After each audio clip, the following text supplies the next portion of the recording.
हम इस चैप्टर में दो तरह की नई फोर्सेस पढ़ चुके हैं, जिनमें पहली फोर्स जो हमने पढ़ी थी वो टेंशन फोर्स थी और जो दूसरी फोर्स हमने पढ़ी थी वो नॉर्मल फोर्स थी।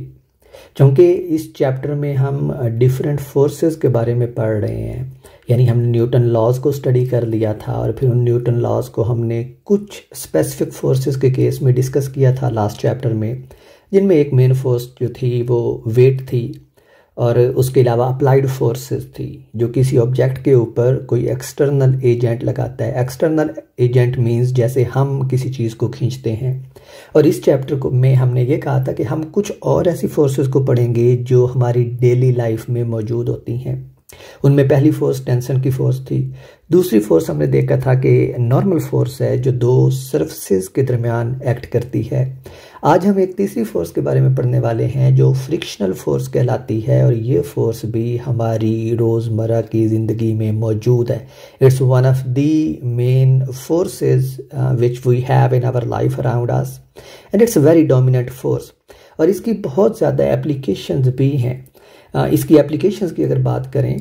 तो जो हम ज़मीन के ऊपर चलते हैं that is possible because of frictional force. अगर हमारे पास फ्रिक्शनल फोर्स ना होती तो जब हम ज़मीन के ऊपर नीचे पुश करते हैं अपने पाँव से और ज़मीन हमारे ऊपर रिएक्शनरी फोर्स लगाती है जिसकी वजह से हम फॉरवर्ड डायरेक्शन में मूव करते हैं, that is partially because of frictional force. अगर फ्रिक्शनल फोर्स मौजूद ना होती हमारे पाँव और ज़मीन के दरमियान तो हम मूव ना कर सकते, यानी हमारा पाँव जो है वो स्लिप हो जाता और हम फॉरवर्ड डायरेक्शन में मूव ना कर सकते। इसकी एक और जो एप्लीकेशन है वो ये है कि जब भी जो बहुत वैसे तो बहुत ज़्यादा एप्लीकेशंस हैं लेकिन जो बहुत फेमस है जो आप अपने साथ देख सकते हैं वो ये है कि जो आप पेन हाथ की उंगलियों में पकड़ के लिखते हैं उससे, that is also because of frictional force, partially because of frictional force. अब उसमें हम ये तो नहीं कह सकते कि सारी की सारी फ्रिक्शनल फोर्स की वजह से है, because we are applying some force, we are holding the pen, तो उसमें हम पेन के ऊपर कुछ फोर्स लगा रहे होते हैं। लेकिन इसके अलावा फ्रिक्शनल फोर्स भी हमारी उंगलियों और पेन की सरफेस के दरमियान मौजूद होती है जिसकी वजह से हम लिख पाते हैं। So frictional force is very dominant force in our daily lifes और इसको पढ़ना इसलिए भी बहुत ज़रूरी है। तो यहाँ पे मैंने ये एक डायग्राम बनाई है ये वाली, जिसमें मैंने दिखाया कि हमारे पास कोई सरफेस है, ये वाइट लाइन जो है फ़र्ज़ करें कि ये फर्श की सरफेस है, फ्लोर है और इसके ऊपर कोई बॉक्स पड़ा हुआ है जिसको मैंने ये कहा है कि चूँकि हम पढ़ रहे हैं, पढ़ाई की बातें कर रहे हैं, तो मैंने इसको कहा है कि इस बॉक्स के अंदर हमारे पास किताबें हैं और इस बॉक्स के ऊपर आप फोर्स लगाते हैं F towards right which I have defined as positive x axis. और अब आपने यहाँ से, अब मैं ये नहीं कह रहा कि आप इसको समझें कि ये क्या चीज़ है, बल्कि मैं आपको ये कह रहा हूँ कि आप अपनी डेली लाइफ में उन सारे एक्सपेरिमेंट्स को याद करें जिनमें आप किसी ऑब्जेक्ट के ऊपर फोर्स लगाते हैं। और बहुत सारे केसेस में आपने ये देखा होगा कि जब आप किसी बहुत भारी चीज़ को खींचने लगते हैं यानी उसके ऊपर फोर्स लगाते हैं तो वो मूव नहीं करती। That is the prime example जहाँ पे फ्रिक्शनल फोर्स जो है वो एक्ट कर रही होती है। तो फ़र्ज़ करें कि अगर ये जो बॉक्स है बुक्स का ये बहुत भारी है और हम जो फोर्स लगा रहे हैं वो कोई इतनी ज़्यादा नहीं है तो ये बॉक्स जो है ये इनिशियली मूव नहीं करेगा। इसकी एक कॉमन एग्जांपल जो मैं अपने चाइल्डहुड से ले सकता हूँ, गांव के अंदर जब किसी की गाड़ी ख़राब हो जाती, मतलब गाड़ी का इंजन जो है वो अच्छी तरीके से स्टार्ट ना होता, तो वो हम सारे बच्चों को इकट्ठा करके कहते कि आ जाओ जी गाड़ी को धक्का लगाना है।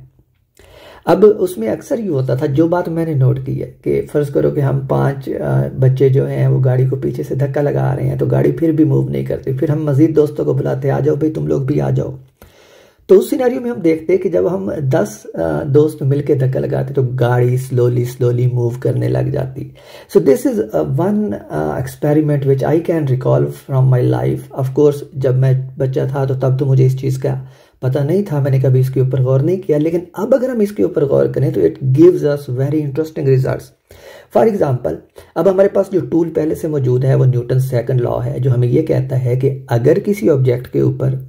लगने वाली फोर्सेस का सम नॉन ज़ीरो है तो उस ऑब्जेक्ट के अंदर कुछ ना कुछ एक्सेलरेशन प्रोड्यूस होगा। लेट मी रिपीट बिकॉज ये इंपॉर्टेंट है और इसके अंदर हमारे पास कुछ सीखने को मौजूद है।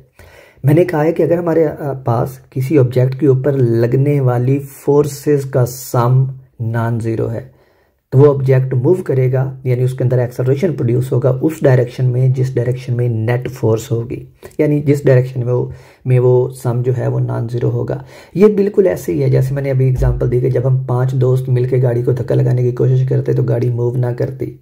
इट मीन्स कि जो फोर्स हम गाड़ी के ऊपर लगा रहे हैं उस फोर्स को अपोज करने के लिए कोई और फोर्स भी गाड़ी के ऊपर लग रही थी और उन दोनों फोर्सेस का जो सम था वो ज़ीरो था। अगर मैं इसको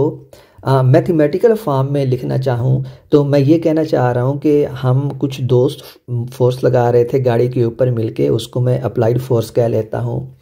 और कुछ और फोर्स भी गाड़ी के ऊपर लग रही थी। पहले एग्जाम्पल में फ़र्ज़ करें जब हम 5 दोस्त धक्के लगा रहे थे उसके ऊपर, तो कुछ और फोर्स भी एक्ट कर रही थी जो जाहिर है अब अगर गाड़ी रेस्ट में है तो न्यूटन सेकंड लॉ हमें ये बताता है कि उस गाड़ी के ऊपर या इस बॉक्स के ऊपर जो मैंने यहाँ पे एग्जाम्पल दे रहा हूँ लगने वाली फोर्सेस का सम जो है वो ज़ीरो है। तो इट मीन्स कि जो वो अपोजिंग फोर्स थी जो हम गाड़ी के ऊपर लगा रहे थे और कोई दूसरी अपोजिंग फोर्स जो गाड़ी के ऊपर लग रही थी जिसकी वजह से ऑफ कोर्स गाड़ी मूव नहीं कर रही थी, वो हमारी इस अप्लाइड फोर्स की अपोजिट डायरेक्शन में थी। And let me call this force F prime. मैंने इसको एफ प्राइम क्यों कहा है, इसको मैं एफ भी कह सकता था सिंपली, लेकिन मैंने एफ इसलिए यूज़ नहीं किया क्योंकि मैंने जो एफ का सिंबल है वो इस अप्लाइड फोर्स के लिए इस्तेमाल कर लिया है। तो चूँकि ये फोर्स जो है ये हमारी अप्लाइड फोर्स से मुख्तलिफ है तो हमें इसको डिस्टिंग्विश करने के लिए यहाँ पे नाम भी मुख्तलिफ देने की ज़रूरत है और इसलिए मैंने इसको एफ प्राइम कहा है। तो इन दोनों फोर्सेस के अंडर, यानी वो फोर्स जो हम सारे दोस्त मिलके लगा रहे हैं और वो दूसरी फोर्स जो हमें नहीं पता लेकिन जो गाड़ी के ऊपर लग रही है और जिसके लगने की वजह से हमारी फोर्स जो है वो हमें कोई रिजल्ट नहीं दे रही, यानी गाड़ी के अंदर कोई मोशन नहीं प्रोड्यूस हो रही, यानी इन दोनों फोर्सेस का जो सम है वो ज़ीरो आ रहा है,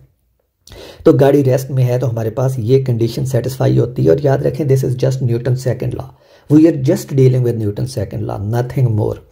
तो ये बिल्कुल जैसे मैंने ये वाला कोऑर्डिनेट एक्सिस डिफाइन किया यहाँ पे भी बिल्कुल वही कोऑर्डिनेट एक्सिस डिफाइन हो रहा है, यानी अगर पॉजिटिव एक्स एक्सिस जो है वो टुवर्ड्स राइट है और पॉजिटिव वाई एक्सिस जो है वो अपवर्ड डायरेक्शन में है, तो हमारे पास सिचुएशन कुछ इस तरह बनती है कि जो हम अप्लाइड फोर्स लगा रहे हैं वो पॉजिटिव एक्स एक्सिस की डायरेक्शन में है, so this force is positive,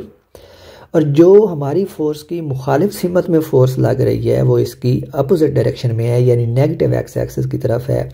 तो वो फोर्स हमारे पास क्या आ जाएगी, नेगेटिव आ जाएगी। And let me actually show that force on this box. तो ये वो फोर्स है जो इसकी अपोजिट डायरेक्शन में है और ये नेगेटिव है, तो मैं इसको एफ प्राइम कह लेता हूँ। And this is just our own observation जो हम डेली लाइफ से करते हैं, तो उस ऑब्जर्वेशन को हमने एक मैथमेटिकल फॉर्म में लिख लिया है। That's how we deduce results. ठीक है, जब आप अपने इर्द गिर्द चीज़ों को देखते हैं तो उनसे आप मैथमेटिकल रिजल्ट्स डिड्यूस करते हैं, यानी अखज़ करते हैं, और उनको आप इस तरह मैथमेटिकल फॉर्म में लिख सकते हैं। अब अगर आप उसके बाद मैंने कहा था कि जब हम 5 दोस्तों से गाड़ी मूव नहीं होती, यानी आपसे ये बॉक्स जो है ये मूव नहीं होता, तो आप उसके ऊपर ज़्यादा फोर्स लगाते हैं। मैंने एक एग्जांपल दी थी कि हम 4-5 दोस्तों को और बुला लेते हैं कि आओ गाड़ी को धक्का लगाना है। आप यहाँ पे बॉक्स को खींच रहे हैं तो आप किसी और दोस्त को बुला लेते हैं और अब दोनों मिल के ऊपर उसके ऊपर फोर्स लगाते हैं, और अब चूँकि फोर्स ज़्यादा हो गई है तो इसका मतलब है कि एक पॉइंट आएगा जब हो सकता है जो हमारी लगने वाली फोर्स है, जो हम अप्लाइड फोर्स लगा रहे हैं, यानी ये वाली अप्लाइड फोर्स जो मैं और मेरे दोस्त या आप और आपके दोस्त मिलकर इस बॉक्स के ऊपर लगा रहे हैं, ये फोर्स पॉसिबल है इस फोर्स जिसको मैंने एफ प्राइम कहा है इससे ज़्यादा हो जाए और हमारा ऑब्जेक्ट जो है वो मूव करने लग जाए। तो इस सूरत में हमारे पास यही जो इक्वेशन है अब वो क्या बन जाएगी, एफ अप्लाइड जो कि अब ज़्यादा हो गई है minus f prime equals m times a, और एक्सेलरेशन जो है ये उसी डायरेक्शन में होगा, पॉजिटिव होगा, यानी जिस डायरेक्शन में नेट फोर्स जो है। और चूँकि इसमें मैंने सपोजिशन ये ली है, अजम्पशन ये ली है कि जो नेट फोर्स है यानी ये जो अप्लाइड फोर्स है एफ अप्लाइड ये पॉजिटिव है और इसको मैंने पॉजिटिव एक्स डायरेक्शन में चूज़ किया है, तो इसका मतलब है कि ये जो एक्सेलरेशन है ये भी पॉजिटिव एक्स डायरेक्शन में मूव करना चाहिए। तो ये जो बॉक्स है बुक्स का ये इस डायरेक्शन में मूव करेगा। लेकिन यहाँ पे मैंने अगेन एक चीज़ है जिसको एक्सप्लेन नहीं किया, या जिसका मैं अंदर से बात को गोल कर गया हूँ, आपको बताया नहीं है एग्जैक्टली कि ये एफ अप्लाइड जब मैंने इंक्रीज की है तो क्यों अब उसके अंदर एक्सेलरेशन प्रोड्यूस हुआ है? वो इसलिए हुआ है कि ये जो फोर्स है एफ प्राइम, जो जिसके बारे में हम जानना चाहते हैं कि ये कौन सी फोर्स है, मैंने ये फ़र्ज़ किया है कि ये फोर्स जो है इसकी कुछ वैल्यू है, कुछ मैक्सिमम वैल्यू है, और अगर हमारी ये अप्लाइड फोर्स उस मैक्सिमम वैल्यू से ज़्यादा हो जाती है तो फिर ये जो बॉक्स है ये मूव करेगा। इसका मतलब ये हुआ, let me put it in perspective now. इसका मतलब ये है कि इनिशियली हमारे पास ये कंडीशन थी कि हमने अप्लाइड फोर्स लगाई और उसकी मुखालिफ सिमत में ये फोर्स एफ प्राइम मौजूद थी, और उसका नतीजा ये निकला कि ऑब्जेक्ट के अंदर जो नेट मोशन थी वो ज़ीरो थी, यानी ऑब्जेक्ट जो है वो मूव नहीं कर रहा था। फिर हम आहिस्ता आहिस्ता ये जो अप्लाइड फोर्स है इसको बढ़ाते गए। मिसाल के तौर पे अगर हम 5 दोस्त पहले मिल के लगा रहे थे फोर्स कार के ऊपर, तो वो 5 दोस्तों की लगाई गई जो एफ अप्लाइड फोर्स थी वो इतनी नहीं थी कि इस फोर्स एफ प्राइम को ओवरकम कर सके। फिर मैंने एक दोस्त को और बुलाया, फिर हमने 6 दोस्तों ने मिलकर फोर्स लगाई, तो अब जो एफ अप्लाइड 6 दोस्तों की थी वो भी इतनी नहीं थी कि वो एफ प्राइम को ओवरकम कर सके। यहाँ पे इंटरेस्टिंग फैक्ट ये उठता है कि जब हम एफ अप्लाइड 5 दोस्त लगा रहे थे और फिर जब हमने वही फोर्स 6 दोस्तों की मदद से लगाई, तो ऑफ कोर्स जब छठा दोस्त आ गया तो जो फोर्स है यानी ये जो एफ अप्लाइड है ये इंक्रीज हो गई। या फिर जब मैंने 7वें दोस्त को भी बुला लिया तो एफ अप्लाइड जो है ये और इंक्रीज हो गई। लेकिन मैं कह ये रहा हूँ कि जब हम 7 दोस्त भी मिलके गाड़ी को धक्का लगा रहे थे तो गाड़ी फिर भी मूव नहीं कर रही थी, विच मीन्स कि गाड़ी तब भी मूव नहीं कर रही थी जब एफ अप्लाइड जो है वो हम 5 दोस्त मिलके लगा रहे थे, और ये जो एफ प्राइम है ये 5 दोस्तों की अप्लाइड फोर्स को काउंटर कर रही थी, यानी उसके बराबर थी मैग्नीट्यूड में और डायरेक्शन में अपोजिट थी। फिर जब मैंने छठे दोस्त को बुला लिया तो एफ अप्लाइड इंक्रीज हो गई, फिर भी एफ प्राइम ने उसको काउंटर कर लिया। इसका मतलब है कि एफ प्राइम भी इंक्रीज हो गई। इसका मतलब है कि जैसे जैसे एफ अप्लाइड इंक्रीज होती गई वैसे वैसे एफ प्राइम भी इंक्रीज होती गई। फिर मैंने 7वें दोस्त को भी बुला लिया तो एफ अप्लाइड जो है वो और इंक्रीज हो गई, और इसका मतलब है कि अगर गाड़ी मूव नहीं करती तो एफ प्राइम जो है ये भी इंक्रीज हो गई। और यही सूरत हाल चलती रही हमारे साथ कि जैसे जैसे मैं ज़्यादा से ज़्यादा दोस्तों को बुला के फोर्स लगाता गया, एफ अप्लाइड इंक्रीज होती गई और उसके साथ साथ जो एफ प्राइम है वो भी इंक्रीज होती गई, जिससे नतीजा ये निकलता है कि जैसे जैसे अप्लाइड फोर्स इंक्रीज होती है, यानी वो फोर्स जो आप किसी ऑब्जेक्ट को खींचने के लिए उसके ऊपर लगा रहे हैं, जैसे जैसे वो फोर्स इंक्रीज होती है तो ये जो एफ प्राइम है ये भी उसके साथ इंक्रीज होती है।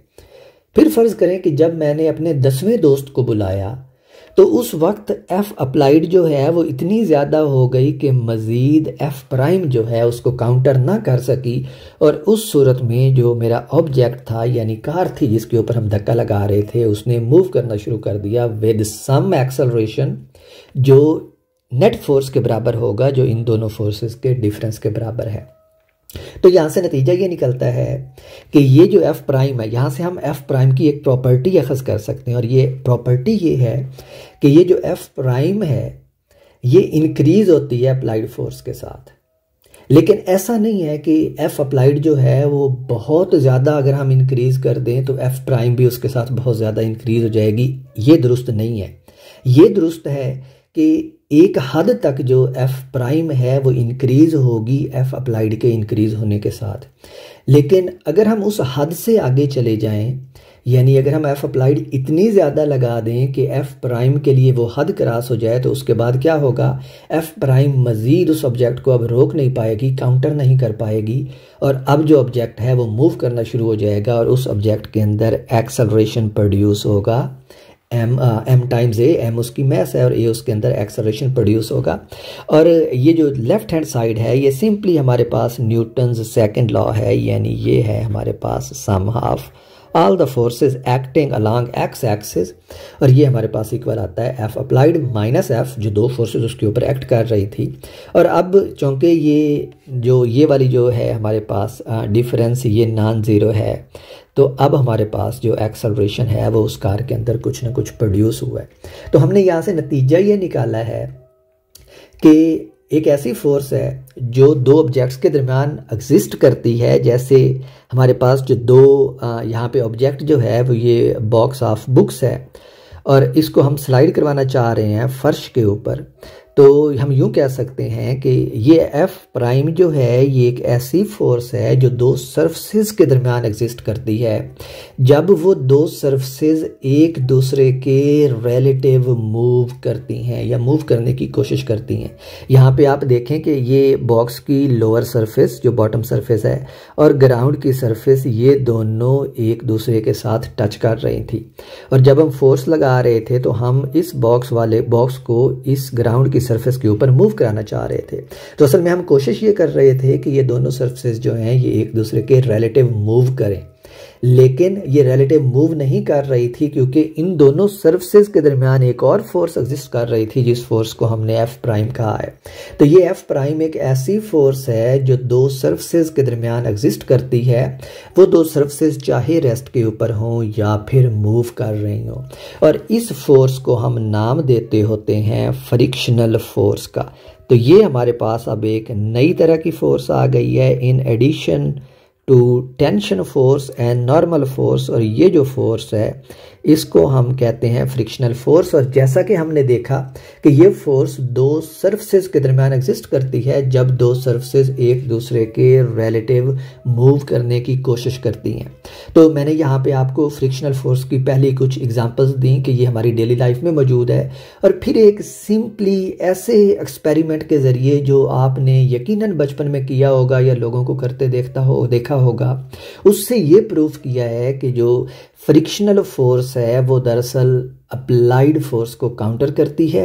और इसकी मैग्नीट्यूड जो है वो अप्लाइड फोर्स के साथ साथ इंक्रीज होती है, लेकिन ये इनडेफिनेटली इंक्रीज नहीं हो सकती, यानी ये बिल्कुल इंक्रीज नहीं होती जाती, बल्कि इसकी एक हद होती है जिसको आप मैक्सिमम फ्रिक्शनल फोर्स कह सकते हैं। और उस फोर्स तक तो ये ऑब्जेक्ट को काउंटर करती है, यानी अप्लाइड फोर्स को काउंटर करती है, लेकिन अगर उससे ज़्यादा हम अप्लाइड फोर्स लगा दें तो फिर जो ऑब्जेक्ट है वो मूव करना शुरू कर देता है। तो अगर हम इसका एक ग्राफ ड्रा करना चाहें फ्रिक्शनल फोर्स का कि वो टाइम के साथ कैसे इंक्रीज करती है, तो वो हमारे पास जो ग्राफ है वो इस तरह का आएगा कि फ़र्ज़ करो ये हमारे पास एक हॉरिजॉन्टल एक्सिस है और ये हमारे पास एक वर्टिकल एक्सिस है, और यहाँ वर्टिकल एक्सिस के ऊपर आप फ्रिक्शनल फोर्स को रिप्रेजेंट करते हैं, क्योंकि फोर्स है तो यूनिट्स न्यूटन होंगे, और इधर जो हॉरिजॉन्टल एक्सिस है इसके ऊपर आप टाइम को रिप्रेजेंट करते हैं और ये सेकंड्स में आता है। तो एक्सपेरिमेंटली ये देखा गया है, let me repeat it, experimentally ये देखा गया है, ये जो फ्रिक्शनल फोर्स की प्रॉपर्टीज़ हैं ये सारी एक्सपेरिमेंटली देखी गई हैं और उसके रिलेटेड एक्सपेरिमेंट से रिजल्ट लेके फिर उसके ऊपर उसकी मैथमेटिक्स या उसकी थ्योरी या उसके फार्मूलाज जो हैं वो डेवलप किए गए हैं। तो होता यूँ है कि जब आप किसी ऑब्जेक्ट के ऊपर, जैसे मैंने ऊपर बयान किया, फोर्स लगाते हैं तो टाइम ज़ीरो के ऊपर आप फोर्स लगाते हैं कुछ, और फ्रिक्शनल फोर्स जो है वो चूँकि काफ़ी ज़्यादा है, जैसे हमने देखा कि शुरू में जब हम फोर्स लगा रहे थे तो ऑब्जेक्ट मूव नहीं कर रहा था, तो आप जैसे जैसे अप्लाइड फोर्स लगाते हैं वैसे वैसे फ्रिक्शनल फोर्स जो है उस अप्लाइड फोर्स के साथ इंक्रीज होती है। तो आप यूँ करें कि आप ज़ीरो से स्टार्ट करते हैं और फिर जैसे जैसे आपकी अप्लाइड फोर्स इंक्रीज होती है वैसे वैसे फ्रिक्शनल फोर्स भी इंक्रीज होती है, और ये वो पॉइंट है जिस पॉइंट पे आके मैंने कहा था कि लिमिट है उस फ्रिक्शनल फोर्स की कि वो मैक्सिमम कितनी हो सकती है। ठीक है, तो ये वो पॉइंट है जहाँ पे फ्रिक्शनल फोर्स अपनी मैक्सिमम वैल्यू को पहुँचती है। उसके बाद अगर आप अप्लाइड फोर्स को मज़ीद इंक्रीज कर दें तो ऑब्जेक्ट जो है अब वो मूव करने लग जाता है, और एक दफ़ा ऑब्जेक्ट मूव करने लग जाए तो उसके बाद क्या होता है, फ्रिक्शनल फोर्स जो है वो कम हो जाती है और उसके बाद सारे टाइम्स के ऊपर इसकी वैल्यू मोर और लेस कांस्टेंट हो जाती है। इस तरह यानी जब हमने ऑब्जेक्ट के ऊपर फोर्स लगाना शुरू की तो अप्लाइड फोर्स के साथ साथ फ्रिक्शनल फोर्स भी बढ़ती गई, और एक पॉइंट आया, ये वाला वो पॉइंट है जिसके ऊपर जो फ्रिक्शनल फोर्स है वो मैक्सिमम हो गई, यानी एफ प्राइम जो है उसको हम कह लेते हैं कि ये अपनी मैक्सिमम वैल्यू को पहुंच जाता है।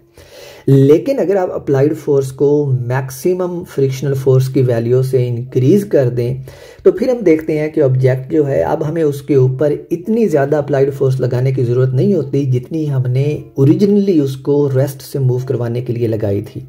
और यही एक्सपेरिमेंट आपने किया भी होगा। अगर आपने बचपन में किसी चीज़ को धकेला है या आप भी किसी बॉक्स को धकेलें तो आप ये एक्सपेरिमेंट कर सकते हैं। मिसाल के तौर पे आप अपना जो स्टडी टेबल है उसके ऊपर फोर्स लगा के उसको पुश करें तो आप देखेंगे कि आपको उसको इनिशियली रेस्ट से मूव करवाने में ज़्यादा फोर्स लगाना पड़ती है, लेकिन एक बार वो जब मूव करने लग जाता है तो फिर आपको उतनी ज़्यादा फोर्स की ज़रूरत नहीं रहती, बल्कि आप फोर्स को थोड़ा कम भी कर दें तो आप इजीली ऑब्जेक्ट को मूव करवा सकते हैं। तो ये वाला ग्राफ का पार्ट है, ये हमें ये बता रहा है कि ओरिजिनली जब हम यहाँ तक गए थे तो हमें ऑब्जेक्ट को मूव करवाने के लिए इतनी मैक्सिमम फोर्स लगाना पड़ी।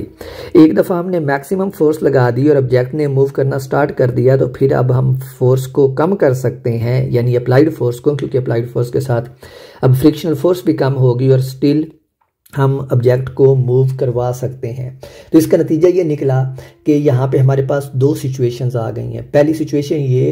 कि वो कौन सी फोर्स है जो हमें चाहिए ऑब्जेक्ट को रेस्ट से मूव करवाने के लिए, यानी ऑब्जेक्ट रेस्ट के ऊपर था और उसके ऊपर कुछ फ्रिक्शनल फोर्स एक्ट कर रही थी और उसको जब तक हम मूव नहीं करवा पाए उस वक्त तक जो हमें फोर्स रिक्वायर्ड थी उसकी वैल्यू थी कुछ एफ मैक्सिमम। लेकिन एक दफ़ा ऑब्जेक्ट मूव करने लग गया तो अब फ्रिक्शनल फोर्स की वैल्यू जो है वो कम हो गई है। तो इसका मतलब है कि यहाँ पे हमारे पास फ्रिक्शनल फोर्सेस में भी एक डिवीजन आ रही है, यानी फ्रिक्शनल फोर्सेस के अंदर भी दो तरह की फोर्सेस आ रही हैं। जो पहली तरह की फोर्स है वो फोर्स है जो ऑब्जेक्ट के अंदर उस वक्त तक मौजूद होती है जब तक ऑब्जेक्ट रेस्ट में होता है, और जो दूसरी तरह की फ्रिक्शनल फोर्स है वो ऑब्जेक्ट के अंदर उस वक्त मौजूद होती है जब ऑब्जेक्ट मूव करने लग जाता है। यहाँ से एक नतीजा हम और भी निकाल सकते हैं और वो ये नतीजा है कि वो फ्रिक्शनल फोर्स जो ऑब्जेक्ट के ऊपर एक्ट कर रही होती है जब ऑब्जेक्ट रेस्ट में होता है वो ज़्यादा होती है उस फ्रिक्शनल फोर्स से जब ऑब्जेक्ट मूव कर रहा होता है। और ये जो दो फोर्सेस हैं फ्रिक्शन की, जिनको हमने इस डिस्कशन की बुनियाद पे सेपरेट किया है, इन फोर्सेस को नाम देते हैं force of static friction and force of kinetic friction. तो जो पहली टाइप है हमारे पास वो है स्टैटिक फ्रिक्शन। ऑफ कोर्स ये फोर्स है तो इसका कंप्लीट नेम है फोर्स ऑफ स्टैटिक फ्रिक्शन, और जो दूसरी है उसको कहते हैं फोर्स ऑफ काइनेटिक फ्रिक्शन। और जैसे कि इनके नाम से जाहिर है हम देख सकते हैं कि एक जो फोर्स है वो ऑब्जेक्ट की रेस्ट की हालत की वजह से है और जो दूसरी है वो उसकी मोशन की हालत की वजह से है। और so is the name static friction and kinetic friction, क्योंकि काइनेटिक जो है वो हम उसलिए यूज़ करते हैं जब ऑब्जेक्ट्स के अंदर कुछ मोशन पाई जाए और स्टैटिक जब वो रेस्ट की हालत में हो। तो ये दो फोर्सेस हैं। अब अगर हम गौर करें इस ग्राफ के ऊपर, इस ग्राफ को हम फिर से देखें तो हमने ये कहा था कि जब हम अप्लाइड फोर्स टाइम t = 0 पे लगाते हैं और फिर उसको इंक्रीज़ करना स्टार्ट करते हैं तो ऑब्जेक्ट अभी रेस्ट के ऊपर है और एक मैक्सिमम वैल्यू पे पहुंच के जब अप्लाइड फोर्स इस मैक्सिमम वैल्यू के बराबर हो जाए तो उससे जैसे ही हम अप्लाइड फोर्स को इंक्रीज़ करते हैं तो ऑब्जेक्ट मूव करता है। तो इसका मतलब है जो स्टैटिक फ्रिक्शन वाला पार्ट है वो ये सारे वाला पार्ट है, इसको डील कर रहा है, और जो काइनेटिक फ्रिक्शन वाला पार्ट है वो ये वाला पार्ट है। और हम यहाँ से एक और नतीजा भी अखज़ कर चुके हैं कि काइनेटिक फ्रिक्शन की जो फोर्स है वो किसी भी गिवन पेयर ऑफ सर्फेसेस के लिए स्टैटिक फ्रिक्शन से कम होगी, और वो इस ग्राफ से देख भी सकते हैं क्योंकि स्टैटिक फ्रिक्शन की जो मैक्सिमम वैल्यू है वो यहाँ तक पहुँच जाती है, जबकि काइनेटिक फ्रिक्शन जो है वो अप्रॉक्सीमेटली इधर लाई कर रही है। तो यहाँ से हम दो नताइज अखज़ करते हैं और ये दोनों नताइज जो हैं ये इम्पीरिकल हैं। इम्पीरिकल का मतलब मैं अगेन एक्सप्लेन कर दूं कि ये एक्सपेरिमेंट से अखज़ किए गए हैं, और वो ये हैं कि स्टैटिक फ्रिक्शन की जो फोर्स है वो एरिया ऑफ कांटेक्ट के इंडिपेंडेंट होती है। जैसे मैंने आपको यहाँ पे ये मिसाल दी थी कि बॉक्स जब इस फर्श की सरफेस के ऊपर स्लाइड करता है, ये वाली सरफेस जो है, तो इतना एरिया जो है ये इनका कांटेक्ट में है। अब बज़ाहिर यूँ लगेगा कि एक बड़ा ऑब्जेक्ट जो है यानी बड़ा बॉक्स जो है उसका एरिया ऑफ कांटेक्ट सरफेस के साथ ज़्यादा होता है फर्श की सरफेस के साथ, और उसको खींचने के लिए आपको फोर्स भी ज़्यादा लगानी पड़ती है। तो बज़ाहिर यूँ लगता है कि जैसे फोर्स ऑफ फ्रिक्शन को एरिया ऑफ कांटेक्ट के ऊपर डिपेंड करना चाहिए, यानी बड़ा बॉक्स होगा, उसकी बॉटम सरफेस अगर बड़ी होगी तो आपको अप्लाइड फोर्स भी ज़्यादा लगानी पड़ेगी। लेकिन ऐसा नहीं है, एम्पिरिकली हम देखते हैं यानी एक्सपेरिमेंट से हम ये देखते हैं कि जो स्टैटिक फ्रिक्शन की फोर्स है वो एरिया ऑफ कांटेक्ट के ऊपर डिपेंड नहीं करती। तो स्टैटिक फ्रिक्शन की जो फोर्स है वो, इनको कहते हैं कि स्टैटिक फ्रिक्शन की जो फोर्स है वो 2 लॉज फॉलो करती है। तो let me actually write it here, it follows 2 laws.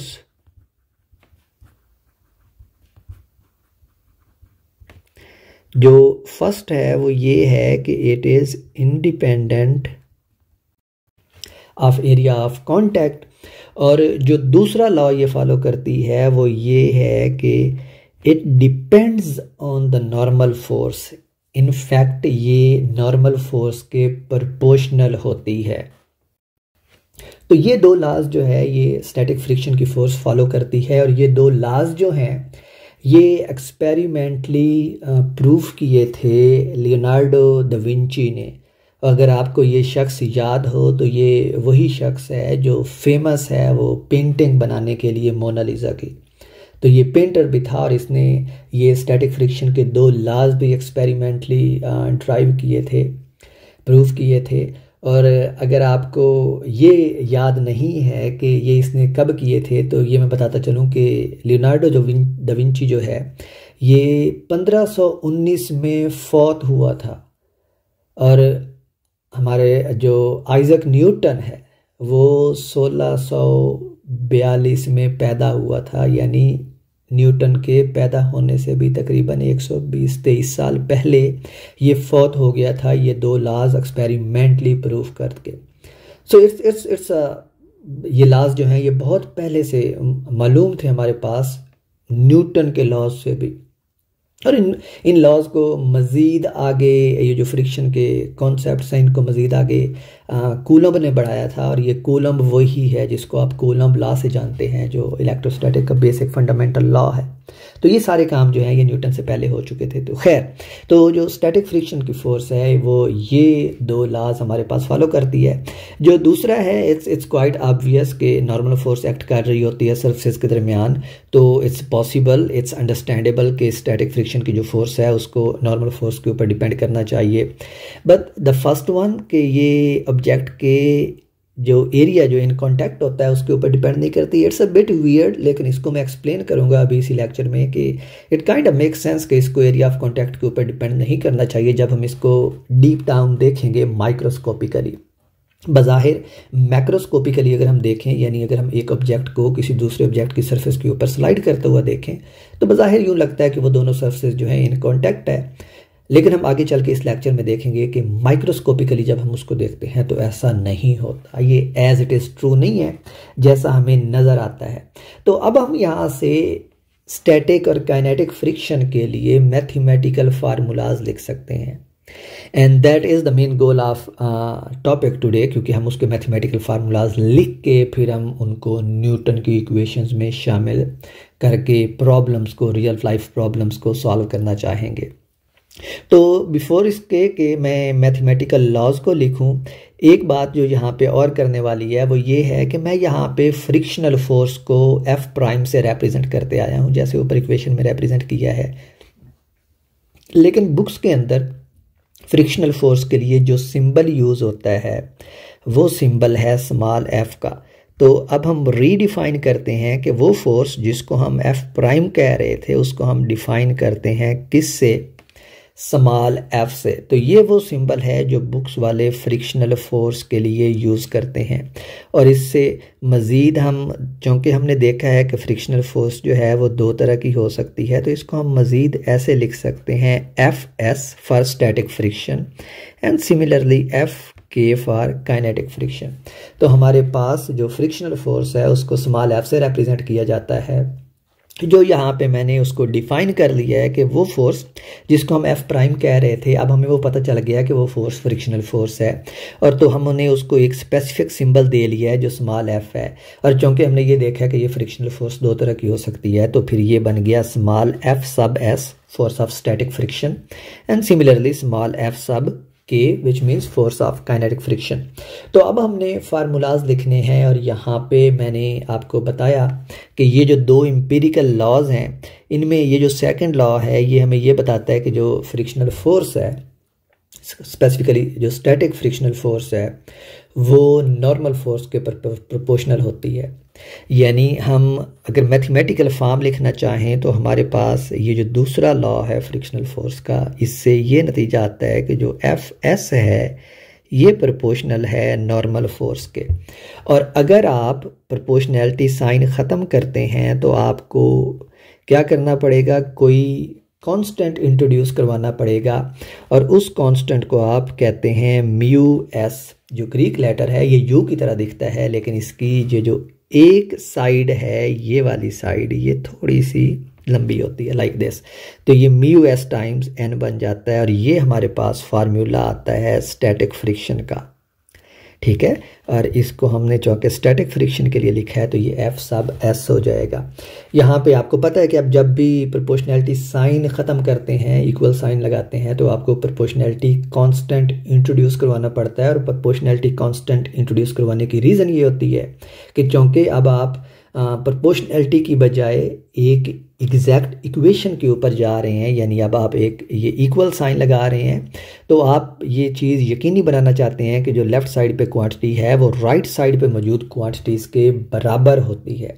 तो उसको कंपनसेट करने के लिए हम ये प्रोपोर्शनैलिटी कांस्टेंट लगाते हैं जो सिर्फ इस इक्वालिटी को होल्ड करवाता है। और यहाँ से आप इस प्रोपोर्शनैलिटी कांस्टेंट की का फार्मूला भी कैलकुलेट कर सकते हैं। और इस प्रोपोर्शनैलिटी कांस्टेंट को मैंने आपको बताया कि ये कहलाता है कोएफिशिएंट ऑफ स्टैटिक फ्रिक्शन। और आप इसका फार्मूला यहाँ से ये लिख सकते हैं कि म्यू एस जो है ये किसके इक्वल होता है, F S divide by normal force के। और ये सिंपल सा हम इसी नॉर्मल फोर्स का स्टैटिक फ्रिक्शनल फोर्स के फार्मूला से अखज़ कर सकते हैं। लेकिन यहाँ पे एक छोटी सी बात और है कि मैंने ये इस फोर्स को इक्वल तो लिख दिया, लेकिन अगर आप ऊपर इस ग्राफ के ऊपर गौर करें जो हमने ड्रॉ किया है, ये वाला ग्राफ, ठीक है, ये ग्राफ में कुछ मुख्तलिफ चीज़ नहीं बताता फ्रिक्शनल फोर्स के बारे में। और वो ये है कि यहाँ से शुरू करके हम जैसे जैसे अप्लाइड फोर्स को इंक्रीज़ करते थे, फ्रिक्शनल फोर्स इंक्रीज़ होती जाती थी। सही है, और इंक्रीज़ होते होते ये इस वैल्यू के ऊपर जाती थी, और इस वैल्यू के बाद जब ऑब्जेक्ट जो है वो मूव करना शुरू कर देता था तो फिर फ्रिक्शनल फोर्स कम हो जाती थी, और उसको हमने काइनेटिक फ्रिक्शन का नाम दिया था। लेकिन इस पॉइंट तक जाते जाते फ्रिक्शनल फोर्स जो है वो मुसलसल बढ़ती जाती है, जो हमें इस तरह इशारा करता है कि फ्रिक्शनल फोर्स जो है, जो स्टैटिक फ्रिक्शनल फोर्स है, उसकी हमारे पास कोई मैक्सिमम वैल्यू होनी चाहिए। ठीक है, और ये जो इक्वालिटी साइन है ये एक्चुअली उसकी मैक्सिमम वैल्यू को बताता है। तो इसको अब अगर हम यूं लिख लें, इसी चीज़ को let me right it like this, ये एरो बना के, यही चीज़ इस आर्ग्यूमेंट से हमारे पास यूं आता है कि F S maximum equals mu S times N. हमारे पास एग्जैक्ट रिलेशन जो है वो ये वाला है। ठीक है, तो ये तो उसकी मैक्सिमम वैल्यू हो गई, और ये मैक्सिमम वैल्यू मैंने क्या बताया कि ये मैक्सिमम वैल्यू हमारे पास इस पॉइंट पे जाके आती है। लेकिन इस पॉइंट से पहले जो ये सारा ये वाला रीजन है, इस रीजन में क्या हो रहा है, इस रीजन में अब ज़रा वापस जाएं उस डिस्कशन के ऊपर जो मैंने ये सारी इस लेक्चर में की है। और मैंने आपको बताया था कि जब हम 5 दोस्त मिलके कार के ऊपर फोर्स लगा रहे थे तो कार मूव नहीं करती। फिर मैंने छठे दोस्त को बुला लिया, उसने फोर्स लगाई, तो अब अप्लाइड फोर्स ज़्यादा हो गई थी लेकिन कार फिर भी मूव नहीं कर रही थी। तो इसका मतलब था कि हमने अप्लाइड फोर्स बढ़ा दी, तो इसका मतलब है फ्रिक्शनल फोर्स भी बढ़ गई। फिर मैंने 7वें दोस्त को बुला लिया, फिर हम 7 दोस्तों ने मिलकर फोर्स लगाई तो अब अप्लाइड फोर्स और बढ़ गई है, लेकिन कार अभी भी रेस्ट के ऊपर है। तो इसका मतलब ये हुआ कि फ्रिक्शनल फोर्स जो है अब वो थोड़ी सी और इंक्रीज हो गई है, क्योंकि वो अब हम 7 दोस्तों की लगाई गई अप्लाइड फोर्स को भी काउंटर कर रही है। जिसका मतलब ये है कि इस मैक्सिमम वैल्यू से पहले जो फ्रिक्शनल फोर्स है एक्चुअली वो इंक्रीज होती है जैसे जैसे हम अप्लाइड फोर्स को इंक्रीज करते हैं। और ये वैल्यू जो है ये वो मैक्सिमम वैल्यू है जो frictional force, static frictional force जो है वो अटेन कर सकती है, अदरवाइज ये इससे कम ही रहती है। तो इसका मतलब है कि अब अगर हम इस चीज़ को भी इंक्लूड करें कि ये मैक्सिमम है और बाकी टाइम्स में ये इससे कम रहती है, तो हमारे पास जो स्टैटिक फ्रिक्शनल फोर्स का फाइनल फार्मूला आएगा वो क्या होगा, ये वाला होगा कि स्टैटिक फ्रिक्शनल फोर्स या तो म्यू टाइम्स एस के बराबर होगी, और ये वाली जो बराबर होगी उसको हम क्या कहेंगे कि ये मैक्सिमम स्टैटिक फ्रिक्शनल फोर्स है, या फिर ये उससे कम होगी बाकी सारी सूरतों में जब ऑब्जेक्ट मूव नहीं करता। तो जो मैक्सिमम स्टैटिक फ्रिक्शनल फोर्स है ये वो फोर्स है जो ऑब्जेक्ट को रेस्ट से मूव करवाने के लिए हमें रिक्वायर्ड होती है। Let me repeat this line because this is very very important. जो मैक्सिमम स्टैटिक फ्रिक्शन की फोर्स है जो इस फार्मूला से आप लिखेंगे यानी इक्वालिटी से लिखेंगे, ये वो फोर्स है जो किसी ऑब्जेक्ट को रेस्ट से मूव करवाने के लिए इस्तेमाल होती है। तो अगर आपसे पूछा जाए कि ऑब्जेक्ट को आपने रेस्ट से मूव करवाना है तो आप ये इक्वालिटी यूज़ करेंगे। अगर आपको ये पूछा जाए कि कोई ऑब्जेक्ट रेस्ट के ऊपर है यानी आपने उसके ऊपर फोर्स लगाई है लेकिन ऑब्जेक्ट मूव नहीं कर रहा, तो आप उसकी स्टैटिक फ्रिक्शन फोर्स बताएं। तो आप उसको क्या बताएंगे कि आप इसी फार्मूला से उस फोर्स को कैलकुलेट करेंगे और आप ये कहेंगे कि ये जो हमने फोर्स कैलकुलेट की है ये मैक्सिमम स्टैटिक फ्रिक्शन की फोर्स है, विच मीन्स कि जो फोर्स ये ऑब्जेक्ट एक्सर्ट कर रहा है, फ्रिक्शनल फोर्स ऑब्जेक्ट एक्सर्ट कर रहा है जो दो सरफेस के दरमियान एक्सर्ट हो रही है, वो क्या होगी, इस मैक्सिमम के बराबर होगी या इससे कम होगी। ये छोटी सी डिस्टिंक्शन है but it's very very important. और यही तो सारे कॉन्सेप्ट्स होते हैं फिजिक्स के कि आपको इन छोटी छोटी चीज़ों का ख्याल रखना पड़ता है। तो आप जब फ्रिक्शनल फोर्स कैलकुलेट करते हैं तो आप हमेशा ही यही फार्मूला यूज़ करेंगे। फार्मूला यही है, लेकिन ये फार्मूला जो है ये मैक्सिमम फोर्स को बताता है, जिसको आप ब्रेकिंग लिमिट भी कहते हैं, यानी इस पॉइंट के ऊपर जो ऑब्जेक्ट है वो रेस्ट से ब्रेक करके मूव करने लग जाएगा। लेकिन नॉर्मल सूरत हाल में ऑब्जेक्ट के ऊपर जो फ्रिक्शनल फोर्स एक्ट कर रही होगी वो इतनी होगी या फिर इससे कम होगी। लेकिन अगर मैक्सिमम पूछा जाए कि ऑब्जेक्ट को मूव करवाना है तो वो फिर प्रीसाइजली इसके बराबर होगी। अब हमने स्टैटिक फ्रिक्शन की बात कर ली, इसी तरह बिल्कुल यही फार्मूला जो है वो होल्ड करता है काइनेटिक फ्रिक्शन के लिए भी। यानी अगर हम काइनेटिक फ्रिक्शन की बात करें तो उसका फार्मूला जो होगा वो एफ के इक्वल्स म्यू के टाइम्स एन बनता है। और इस सिनेरियो में जो हमारे पास म्यू के है वो है हमारे पास कोफिशिएंट ऑफ काइनेटिक फ्रिक्शन, जो म्यू एस था वो कोफिशिएंट ऑफ स्टैटिक फ्रिक्शन था। और यहाँ से हम म्यू के की इक्वेशन भी फ़ौरन से कैलकुलेट कर सकते हैं और ये इक्वल आएगी एफ के डिवाइड बाई एन। एक और चीज़ जो यहाँ पे नोट करने वाली है काइनेटिक फ्रिक्शन के बारे में वो ये है कि काइनेटिक फ्रिक्शन जो है ये इक्वालिटी पे होल्ड करती है, जबकि जो स्टैटिक फ्रिक्शन थी उसमें इक्वालिटी जो थी वो मैक्सिमम स्टैटिक फ्रिक्शन की फोर्स को बता रही थी, अदरवाइज उससे कम होगी तो ये वाली इनइक्वालिटी थी। लेकिन जो काइनेटिक फ्रिक्शन की फोर्स है वो इक्वालिटी पे होल्ड करती है, क्योंकि वापस अगर हम इसी ग्राफ के ऊपर जाएं, ये जो ऊपर हमने प्लॉट किया था, तो मैंने बताया था कि जो काइनेटिक फ्रिक्शन है वो ये वाली फोर्स है जो अप्रॉक्सीमेटली कॉन्स्टेंट होती है जब ऑब्जेक्ट जो है वो मोशन के अंदर होता है। तो हमारे पास जो काइनेटिक फ्रिक्शन है उसके लिए यही इक्वालिटी होती है, और जो कोफिशिएंट ऑफ काइनेटिक फ्रिक्शन है वो इस केस में एफ के डिवाइड बाई एन के बराबर होगा। और अगर आप इस कोफिशिएंट जो है म्यू के और म्यू एस इनके ऊपर गौर करें तो ये राइट हैंड साइड पे अगर आप देखें तो एक जैसी क्वांटिटीज़ की रेशियो हैं, यानी जो एफ एस है ये भी फोर्स है, ये जो नॉर्मल है ये भी फोर्स है, नॉर्मल फोर्स है। तो चूँकि ये एक जैसी फिजिकल क्वांटिटीज़ की रेशियो हैं तो इनके हमारे पास यूनिट्स नहीं होते। तो यहाँ पे हमारे पास नतीजा ये निकलता है कि ये जो म्यू एस और म्यू के हैं इनके हमारे पास यूनिट्स नहीं होते, क्योंकि ये एक जैसी फिजिकल क्वांटिटीज़ की रेशियो है। तो हमने एफ के का फार्मूला भी लिख लिया, एफ एस का फार्मूला भी लिख लिया, इनके जो फिजिकल डिफरेंसेस थे वो भी लिख लिए। और अब एक फाइनल रिमार्क मैं जो देना चाहता हूँ वो म्यू के और म्यू एस के ऊपर है, और वो हम यहाँ से अखज़ कर सकते हैं कि मैंने आपको बताया इस ऊपर वाले ग्राफ की तरफ हम फिर से रेफ़र करते हैं, क्योंकि कहते हैं कि जो एक ग्राफ है वो हज़ारों अल्फाज से ज़्यादा नॉलेज हमें दे देता है। तो इस ग्राफ को हम फिर से रेफ़र करते हैं, और यहाँ पे हम देखते हैं कि जो एफ एस की वैल्यू है वो ज़्यादा है एफ के की वैल्यू से, यानी जो स्टैटिक फ्रिक्शन की फ़ोर्स है वो ज़्यादा है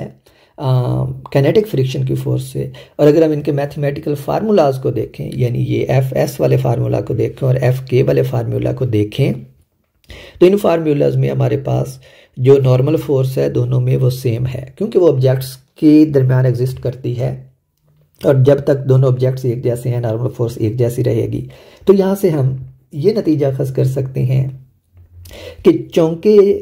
एफ एस जो है ये ज़्यादा है एफ के से, तो इसका मतलब है कि ये जो म्यू एस है इसकी वैल्यू दो एक जैसे ऑब्जेक्ट्स के लिए म्यू के से ज़्यादा होनी चाहिए। तो ये हमारा फाइनल इस टॉपिक के रिलेटेड जो रिमार्क है वो ये है कि फॉर सिमिलर ऑब्जेक्ट्स जो म्यू एस होगा वो जनरली म्यू के से ज़्यादा होता है, और अमूमी तौर पे इनकी जो वैल्यूज़ हैं ये 1 से कम होती हैं। But this was the final remark कि हमारे पास इस जो ऊपर वाला एनालिसिस हमने सारा किया है उससे ये नतीजा निकलता है कि जो म्यू एस है वो म्यू के से ज़्यादा होता है। अब हमारे पास मैंने आपको ऊपर जो पहला लॉ दिया था ये वाला स्टैटिक फ्रिक्शन के बारे में कि ये एरिया ऑफ कांटेक्ट के ऊपर डिपेंड नहीं करता, थोड़ी इसकी वजाहत करते हैं, और इसकी वजाहत जो है वो हमारे पास एक सब टॉपिक के अंदर आती है और उसको कहते हैं the microscopic basis of friction, के हम माइक्रोस्कोपिकली देखते हैं कि फ्रिक्शन जो है वो कैसे पैदा हो रही है जब एक ऑब्जेक्ट जो है वो दूसरे ऑब्जेक्ट के ऊपर मूव करने की कोशिश करता है। माइक्रोस्कोपिकली जब हम किसी भी सरफेस को देखते हैं, यानी उसको अगर हम माइक्रोस्कोप के अंदर रख के देखें, तो जो सरफेस हमें आम सूरत हाल में आंख से स्मूथ नज़र आती है, जैसे आपका स्टडी टेबल होता है या जैसे कोई भी स्मूथ सरफेस जो आप देखते हैं जो हमें बज़ाहिर मैक्रोस्कोपिकली बहुत स्मूथ नज़र आती है, अगर आप उसको माइक्रोस्कोप के अंदर देखें के नीचे रख के देखें तो हम देखते हैं कि वो इतनी ज़्यादा स्मूथ नहीं होती। और उसकी एक एग्जांपल इस तस्वीर में आप देख सकते हैं, ये मैंने हैरी डेरेज़निक और क्रेन की बुक से ही ली है। तो उसमें ये जो दो सरफेसेस हैं, जो ये वाला ऑब्जेक्ट है और ये वाला ऑब्जेक्ट है, ये स्टील की सरफेसेस हैं। और अगर हम स्टील की बात करें तो स्टील जब हम वैसे देखते हैं, स्टील की कोई शीट देखते हैं तो हमें वो बिल्कुल स्मूथ नज़र आती है, इवन अगर हम उसके ऊपर अपना हाथ भी फेरें तो हमें वो स्मूथ नज़र आती है। लेकिन होता क्या है, माइक्रोस्कोपिकली जब हम उसके ऊपर उसको देखते हैं तो वो स्मूथ नहीं होती, बल्कि इस तरह होती है जिस तरह ये साइड पे एक जूम व्यू में दिखाया गया है। और यहाँ से आप देख सकते हैं कि ये जो लाइंस हैं, ये हमारे पास जो वाइट स्पेसेस आ रही हैं, ये गैप्स हैं। गैप्स मीन्स के जो सरफेसेस जो बज़ाहिर हमारे लिए स्मूथ थी और एक दूसरे को फुली टच कर रही थी, वो टच नहीं कर रही, और वो स्मूथ ही नहीं है बल्कि उनकी शेप कुछ इस तरह की है कि ये टेढ़ी मेढ़ी सी जैसे आपको यहाँ पे नज़र आ रही है, इस तरह की शेप है उनकी। तो वो हाईली इर्रेगुलर और रफ सी सरफेसेस होती हैं जो बज़ाहिर मैक्रोस्कोपिकली हमें स्मूथ नज़र आती हैं। और जब हम दो सरफेसेस को एक दूसरे के ऊपर रखते हैं तो जैसे इस जूम्ड इनसेट में दिखाया गया है, इसमें आप देख सकते हैं कि जो दोनों सरफेसेस हैं वो एक दूसरे को फुली टच भी नहीं कर रही। इनका इस सारे हिस्से में, इस सारे डायामीटर में अगर आप देखें तो दो छोटे से पार्ट, एक ये वाला और एक ये वाला, एक दूसरे को टच कर रहे हैं। और ये वजह थी जब मैंने ऊपर क्लेम किया था कि जो एम्पिरिकल लॉज हमारे पास आते हैं स्टैटिक फ्रिक्शन फोर्स के, वो हमें ये बताते हैं कि जो स्टैटिक फ्रिक्शन है वो एरिया ऑफ कांटेक्ट के ऊपर डिपेंड नहीं करती। उसकी वजह ये वाली है कि जब हम माइक्रोस्कोपिकली देखते हैं तो जो टोटल सरफेस का एरिया होता है उस एरिया के मुकाबले में जो एरिया इन कांटेक्ट होता है दूसरी सरफेस के साथ वो निग्लिजिबल होता है। जैसे हम देख सकते हैं कि यहाँ पे ये थोड़ा सा पार्ट और ये थोड़ा सा पार्ट कनेक्टेड है, तो जो टोटल एरिया है इन कांटेक्ट वाला वो होता ही निग्लिजिबल है compare to the total area of the surface, और इसलिए it kind of makes sense कि वो एरिया के ऊपर डिपेंड नहीं करती। लेकिन फिर फ्रिक्शन कैसे प्रोड्यूस होती है, इसमें प्रोसेस माइक्रोस्कोपिकली होता क्या है? होता ये है कि जैसे आप इस डायग्राम से देख सकते हैं कि जब दो सरफेस एक दूसरे के ऊपर आप रखते हैं तो उनके अंदर ये वाले जो रफ सी सरफेस हैं जिनको अमूमी तौर पे पिट्स एंड बम्प्स कहते हैं, ये एक सरफेस के पिट्स और बम्प्स जो हैं ये दूसरी सरफेस के पिट्स और बम्प्स में फंस जाते हैं। जैसे आप यहाँ पे देख सकते हैं कि इस जगह पे ये ऐसे हुआ है जैसे फंस गए हैं या वेल्ड हो गए हैं, और इन पिट्स और बम्प्स के फंसने की वजह से दो इस तरह ये इनके दरमियान कनेक्शन पैदा होता है। इसको आप कोल्ड वेल्ड्स कहते हैं। तो ये वाला जो कनेक्शन है it's kind of important, let me give it a name. तो these are called cold welds. ये अक्सर ये लफ्ज़ पूछा जाता है कि कोल्ड वेल्ड्स क्या होते हैं सरफेस के दरमियान। तो ये वाले पॉइंट्स होते हैं जहाँ एक सरफेस के पिट्स दूसरी सरफेस के बम्प्स में फंस जाते हैं, और ऑफ कोर्स जब वो एक दूसरे में फंस जाते हैं तो फिर सरफेस को मूव करवाना मुश्किल होता है। तो होता यूँ है कि जब ये हमारे पास सिचुएशन होती है तो जब आप एक सरफेस को दूसरी सरफेस के ऊपर मूव करवाना चाहते हैं तो ये जो हमारे पास कोल्ड वेल्ड्स बने हैं यहाँ पे, इनके लिए इनको हमें मूव करवाने के लिए या इनको ख़त्म करवाने के लिए बहुत ज़्यादा फोर्स की ज़रूरत पड़ती है, और उस फोर्स जो अप्लाइड फोर्स के नतीजे में जो रेजिस्टेंस यहाँ से ऑफर होती है ऑफ कोर्स उसी को हम फ्रिक्शन कहते हैं या फ्रिक्शनल फोर्स कहते हैं। माइक्रोस्कोपिकली ये जब एक सरफेस दूसरी सरफेस के ऊपर रखी जाती है तो मॉलिक्यूल्स सरफेस के इतने करीब होते हैं कि जो डोमिनेंट फोर्सेस होती हैं ऑफ कोर्स वो इलेक्ट्रोमैग्नेटिक होती हैं, और वो इंट्रैक्शन माइक्रोस्कोपिकली एक दूसरे को एक सरफेस के पार्टिकल्स दूसरे सरफेस के पार्टिकल्स को अट्रैक्ट कर रहे होते हैं। तो हमारे पास इस तरह ये फ्रिक्शनल फोर्सेस जनरेट होती हैं माइक्रोस्कोपिक लेवल के ऊपर। तो जब आप सरफेस को एक को दूसरे के ऊपर मूव करवाते हैं तो चूंकि एक दूसरे के ऊपर सरफेस स्लाइड हो रही हैं तो ये कोल्ड वेल्ड्स जो हैं ये टूटते हैं।